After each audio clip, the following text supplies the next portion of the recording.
Rahul needs to understand Modi better. Welcome, Vanakkam, Namaskaram. In a previous video, I tried to put Rahul Gandhi in perspective so that those who are trying to handle him, manage him, control him, are able to do so in a meaningful and relevant manner. My fundamental thesis is that if you want to deal with or manage or control anyone or anything, the first thing to do is to understand that person or problem or situation right. You can't harbor a completely erroneous idea of who and what you're handling and prove effective in mastering it. What I'm going to say in this video is complementary to that, though it looks at the other side of the equation. For better, for worse, the Indian political scenario today is fairly simple. It's clearly bipolar. Our total political process today is focused on two individuals, uh, Narendra Modi on the one hand, Rahul Gandhi on the other. And the political interactions and parliamentary proceedings, especially debates, in the next 4 to 5 years, assuming that the present government lasts 5 years, will involve a lot of the mutual interplay of these two dominant figures in our political panorama. And therefore, it's important for Rahul Gandhi to understand Sri Narendra Modi right. So that's the purpose that underlies the substance that I'm going to share with all of you. And this is something that the public of India, the citizens of India as a whole, need to be clear about. Now, in his speech in the parliament, Rahul Gandhi made strikingly sarcastic references to the claim made by the Prime Minister that he is a person not of biological descent but of supernatural origin. I can understand why he said what he said, but I have to say that I have a slightly different take on this. And I want to offer it to you and offer it to Rahul Gandhi for what sense it might make. But before I enter into this very difficult task, I request you to be patient with me and hear me out till the very end so that you form an opinion on the basis of what I have to say. I notice that there are certain people who react on the basis of snatches in a video lasting 20 to 30 minutes. That's not a very responsible way of criticizing anything at all. To criticize anything truthfully, you have to understand it right, which is possible only if the argument is understood from start to finish, at least up to a point in the totality of the argument. Now, I have to say that unlike Rahul Gandhi, I am not amused at Narendra Modi claiming to be of exceptional, unusual, shall we say, supernatural origin or potency or power. And also, this is something that I have been watching or observing, trying to figure out for some time. For example, you would recall that 2 3 years ago, a very powerful slogan was put in place, and that is Modi hai to sab kuch mumkin hai. If Modi is there, everything is possible. That is to say, nothing is impossible for Modi. At least Christians who are familiar with the Bible would very readily recognize that this is a kind of claim made only for God. And there is a specific verse in the Bible which says, for God, everything is possible. So you have an exact replica of that statement attached to Sri Narendra Modi, that for Modi nothing is impossible. Now, if I'm shallow in my responses, I would immediately laugh at it and dismiss it out of court. But I do have a certain historical perspective. I've taken time to understand the um, facts and circumstances pertaining to the various ethnic groups and the progress of various political institutions, especially the evolution of monarchy, and in particular, the evolution of the idea of power as attached to politics. It's a very complex field of study, and we need, therefore, a little bit of patience to be able to decipher this somewhat recondite. Recondite means not very familiar, unfamiliar, unusual, strange field of knowledge. In technical terms, this belongs to the domain of ethnography as well as anthropology, ethno-anthropological studies. Now, in 1955, a very important book was published by an author called Fraser, Frazer, Fraser. The title of that book was The Golden Bough, Bough, The Golden Bough. Now, it's a very compendious study of how primitive societies were organized and how, over a period of time, political and societal notions evolved over a very long period of time. One of the important insights that Fraser offers through this book, which became extremely talked about, widely talked about, and analyzed with great respect ever since its publication in 1955. Nowadays, I don't see many people referring to it.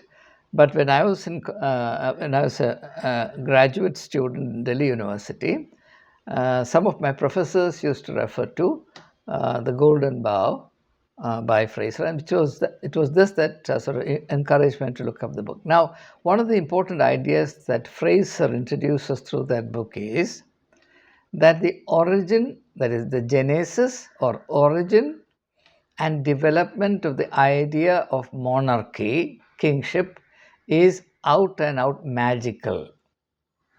Now, it's very easy to remember this much.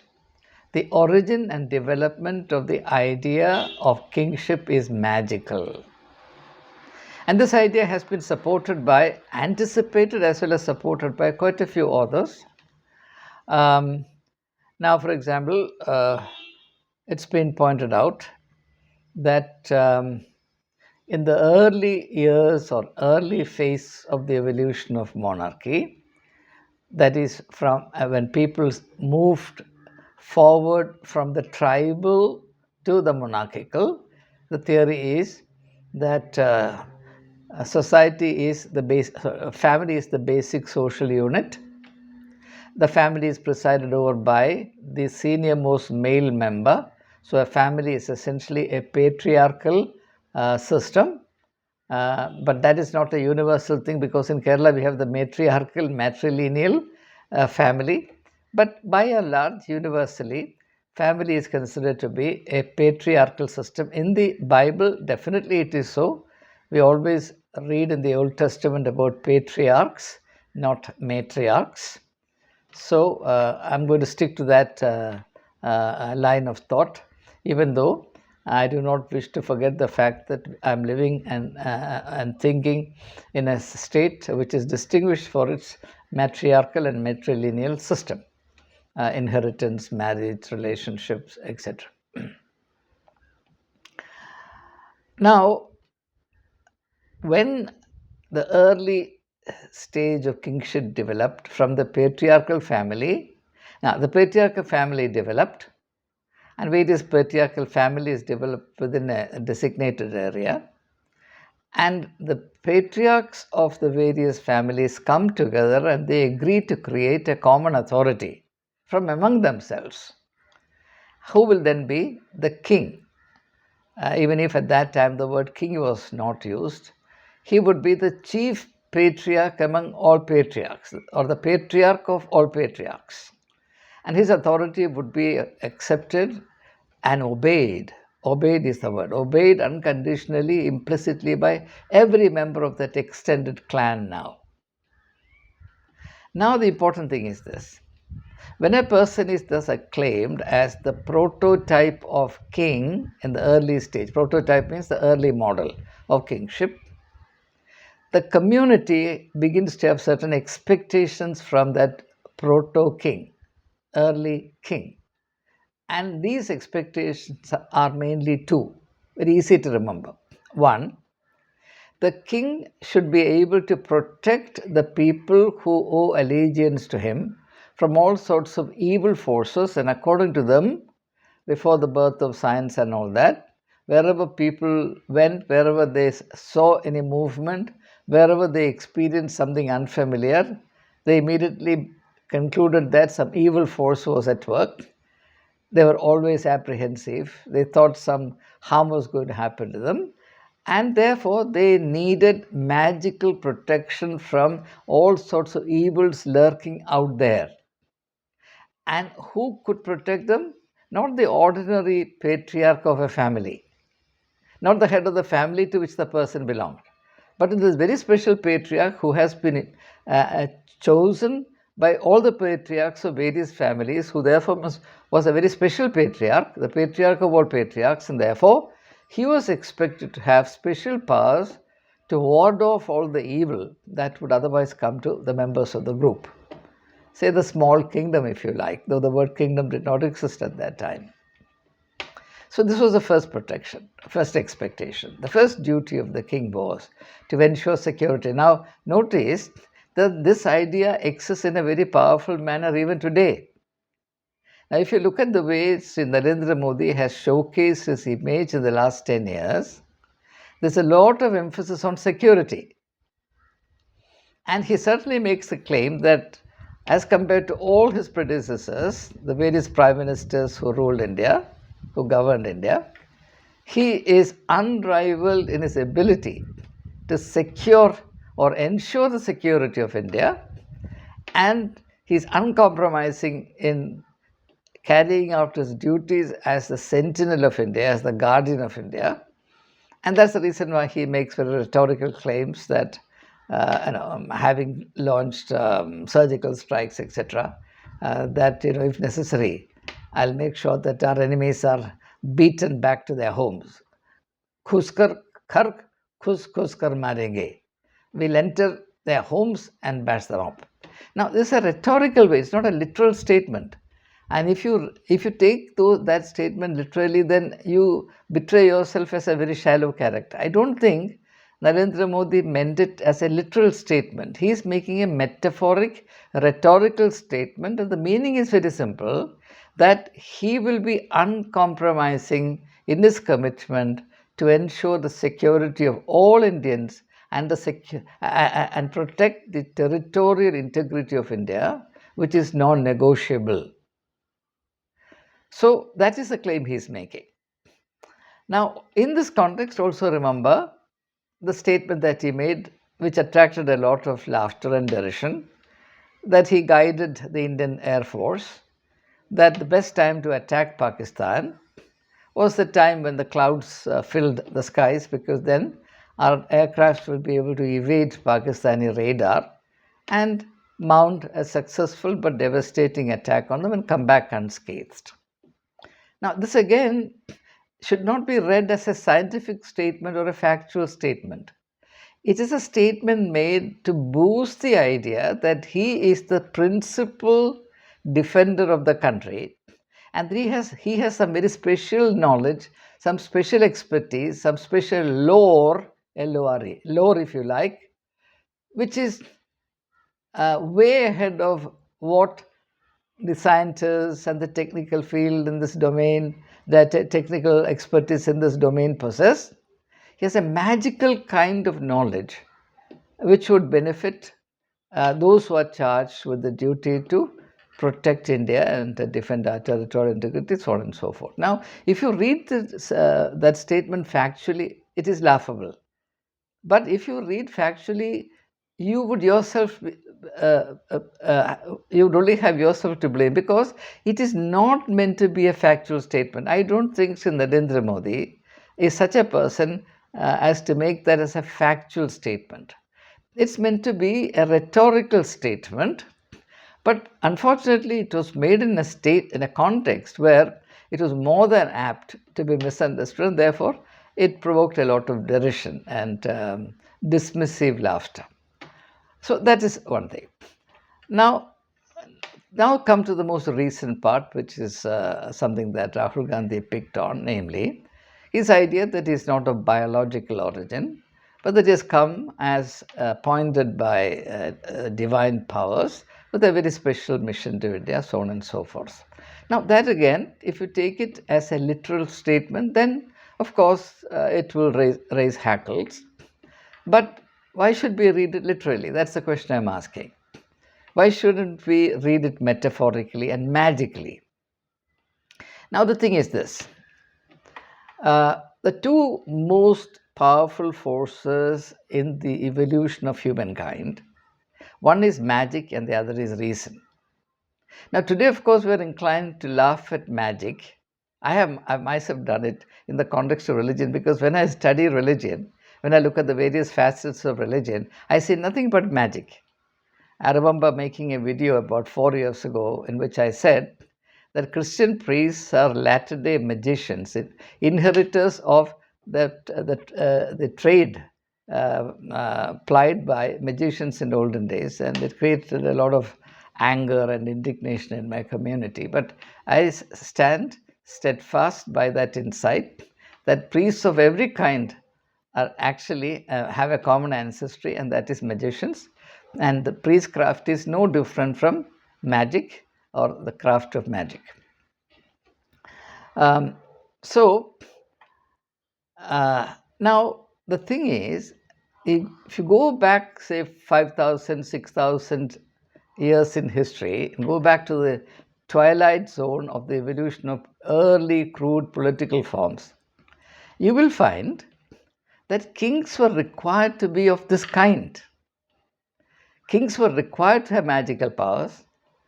Kings were required to have the power to heal, power to predict, power to recognize good from evil, which alone qualifies them or makes them eligible to protect the people. Now, here in this context, let me offer a very interesting piece of information. Christians have a practice called offering the first fruits, offering the first fruits. They think it's a very spiritual or religious thing. They don't realize that it is purely a tribal or early kingship practice. Now, what happened was, or what used to happen was, the king, so far I was talking about the king's duty to protect and preserve the people, protect from harm, etc. The second important function of the king was to ensure the fertility of the soil. And in order to explain the first fruits, I have to bring in the second dimension, which is the king. It was the king's duty to ensure the fertility of the soil.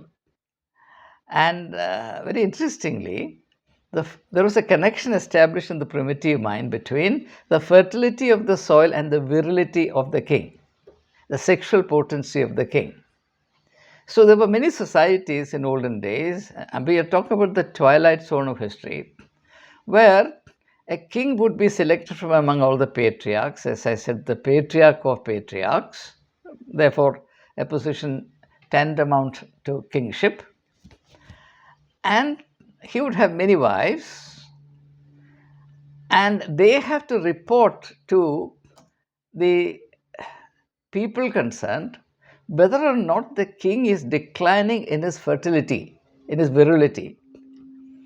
And if the wives of the king complained that the king's sexual potency was declining, then he was considered a problem for that particular small country, if you like, or an extended clan, because the fertility of the soil will go down with the declining sexual potency of the king. And what used to be done was, this king, this aging king, would be taken out ceremonially, and his head would be laid in the lap of a virgin, and the virgin and the king would be buried alive in order to protect the fertility of the soil, because the life of the entire clan depended on the fertility of the soil to a substantial extent, and therefore, if anything went wrong with the fertility of the soil, the very survival of the clan or that early embryonic country was at stake. So that was a kind of very, very interesting practices. So now, in those days, therefore, the king not only ensured the fertility of the soil, but also protected the people from the harmful effects of whatever they ate. You must remember, in those days, people were trying to find out whether this or that was edible by trial and error. Many people have died by trying to find out if this tube root or that berry or this vegetable was good for eating or not. Many people have eaten poisonous stuff and died. And therefore, the early people, in their magical imagination, felt that all these trees, plants, vegetables, etc., including fish in the water, they all had some magical powers, evil forces, evil potencies, evil charge. And who would know that they are safe or not? Only the king knows, because he alone has this knowledge. Like Modi says, he has the knowledge whether or not the Air Force can attack when there is cloud in the sky, etc. Special knowledge.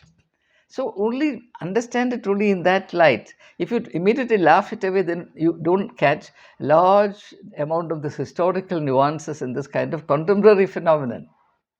We are actually establishing a connection between what happens right in front of us and what used to happen some 5,000, 6,000, 7,000 years ago in human history. It's very fascinating thing for a person like me, and I hope you also find it interesting. So now, people used to bring their produce, whatever they cultivated, to the king. He would eat it first, and then tell them, yes, it is safe for you, you can eat. You can go and eat. So the idea of bringing the first fruits to the king was not that the people owed part of their labor, whatever they produced, a part of that to the king. That was not the idea at all. The early idea was that only the king could tell them that it was safe to eat whatever they produced. So then it got established as a custom. Even after it was proved repeatedly that it was safe to eat, shall we say, a particular tube root, because this custom happened for generations, it was continued. And what was initially a custom turned into the right of the king. So the king has a claim on part of what you produce. And this is the forerunner of the income tax. Can you believe it? This is how the idea of tax arose. Now, when this is transplanted into the domain of religion, because after all, God is a king, and God the king owns everything. There's a verse in one of the books in the Bible, book of Psalms, where he says, "The earth is the Lord's and the fullness thereof." So therefore, it is just and right, it is necessary that you give part of what you produce from God's own soil to God as the king. Anyway, so the point I'm making is this. Coming back now to Modi, because time is, if I keep on dealing with what happened in the distant past, then time will get out of control. I have to sort of cut short a lot of the historical material and come straight to our context. What Rahul Gandhi needs to understand is that Sri Narendra Modi is trying to appeal to a certain aspect of the Indian psyche, Indian mind.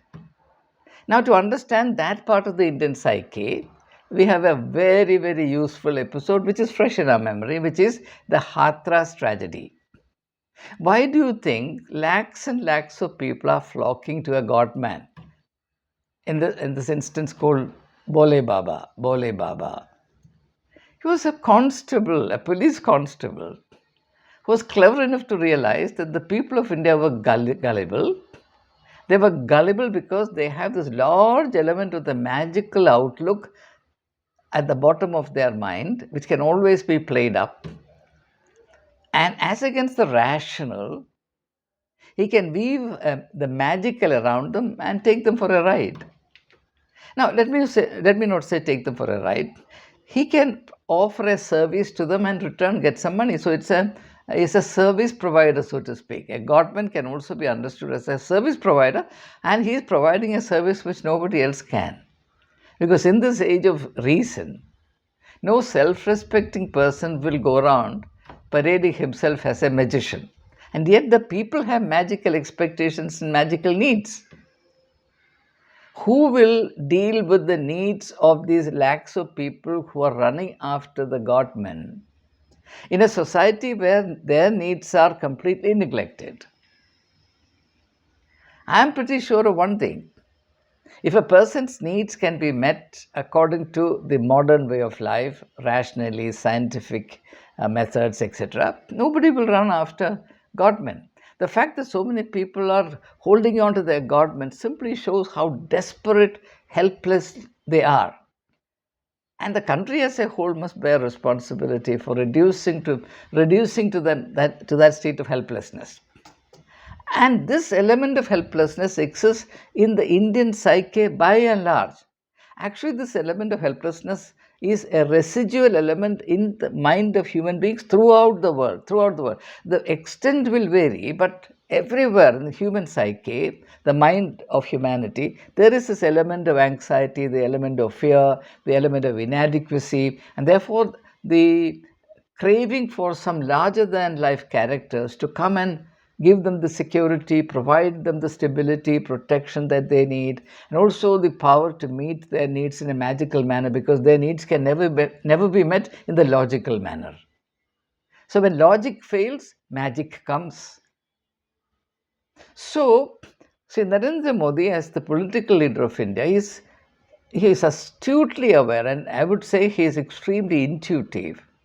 Rahul Gandhi must realize that he is dealing with a person who is extremely intuitive, in a kind of intellectual, intuitive manner, without making big theories about it. He knows the residual elements in the Indian psyche, and he has been playing to that element, that substratum, which is magical, which responds to certain things in an overwhelming manner, in a delirious, ecstatic manner, which is just waiting to be tapped. And he has tapped into that very successfully over the last 10 years and garnered very rich political dividends out of it. Actually, this is the root of the so called Modi magic. Therefore, this expression Modi magic is far truer than the people who actually use this expression realize. So whenever I come across this expression Modi magic, my mind goes back in time to all these kinds of historical data and theories. So if you want to understand the political charisma of Modi, which you have to if you want to really deal with him, then please understand that he has far greater expertise than you, Rahul Gandhi, has in tapping into the magical substratum of the Indian national psyche and galvanizing it so as to convert that into electoral dividends. And in order to do that, it's very essential for him to remind the people from time to time to keep this idea played upon every now and then. The idea that he can enter into every Pakistani home and deliver body blows. The idea that if Modi is there, nothing is impossible, sab kuch mumkin hai. The idea that he is a person of divine descent. These are not factual statements at all. They're not meant to be factual statements. Don't misunderstand this. He is simply trying to refurbish his image as a person, and in fact, the only person who can actually respond to the magical expectations that are lurking just beneath the surface of the Indian psyche. And for better for worse, It is something that yields very rich electoral dividends. Now, why is it important for Rahul Gandhi to understand this? It is important because in devising the strategies to counter this, if he wants to counter at all, how would he make electoral progress if he doesn't counter it? It is necessary to also weave into the tapestry of his strategies elements that can counter the magical nuances in the overall political strategies of Sri Narendra Modi.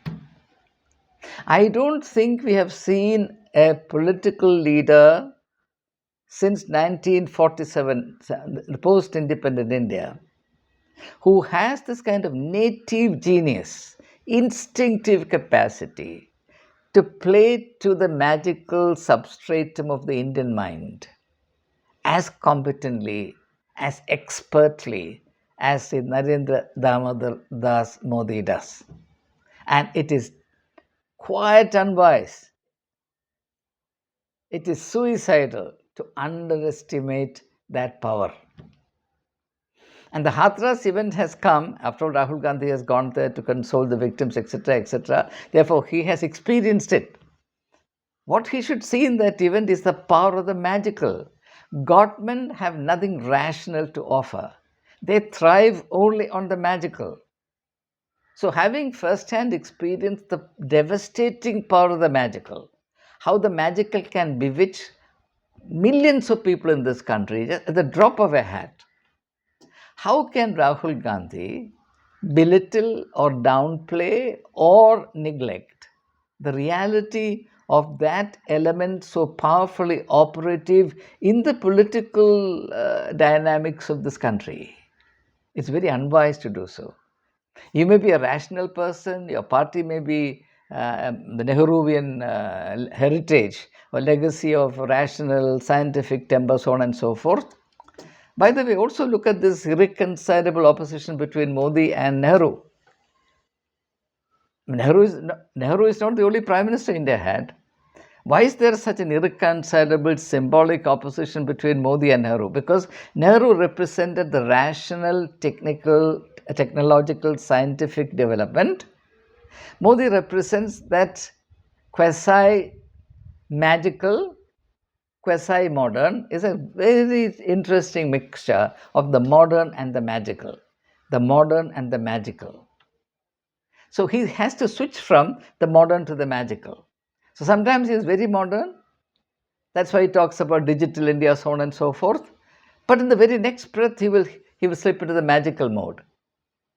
So if you want to understand Modi, you have to keep these two. He's a hybrid phenomenon of the magical and the modern. He's the modern magical and the magical modern. Whereas Nehru was the modern. And Rahul Gandhi, as the successor to the Nehruvian heritage, is the rational. But he tries to humanize the rational and he tries to bridge the gulf between the brain and the heart. So he's rational with a heart. And that's an interesting hybrid. It's a very interesting combination. So that will have its own charisma, its own appeal to the Indian masses, and it will be very fascinating to wait and see which hybrid finally prevails. In one of the videos I did just the other day, I made a prediction, a forecast that the Rahul Gandhi model will prevail over the Narendra Damodar Das model. And in that video, I have given my reasons for thinking so. If you like, you can see this video in conjunction with the other video, and then you will get a fuller picture of my argument. Well, I've taken some time over it because these ideas are never articulated, never dealt with by the media. I don't blame them because there is this assumption in the media that deeper things of the intellect should not be invoked in public discussions because the common man will have no patience with it. But I have the confidence that I can trust you to be patient with the kind of material that I share with you. So I conclude by appealing to Rahul Gandhi not to take Sri Narendra Modi lightly, or read him in a shallow manner. He's a very complex person. He's a hybrid phenomenon of the magical and the modern. And therefore, many of the nuances that he so deliberately creates are not to be read in a literal, rational sense, but in a magical, symbolic sense, meant to activate or awaken prehistoric nuances in the mind of the people. And they respond to it in a very powerful manner. It's very interesting to study some of these contemporary things. It is happening right in front of you. And therefore, how can we afford to remain ignorant of the logic or the irrational logic, if you like, or the magic underlying all of this? So, I want to thank everyone for your patient attention and the encouragement that you provide me thereby to offer insights of a different and deeper kind as compared to what you might get from any other YouTube channel. Jai Hind and have a great time ahead.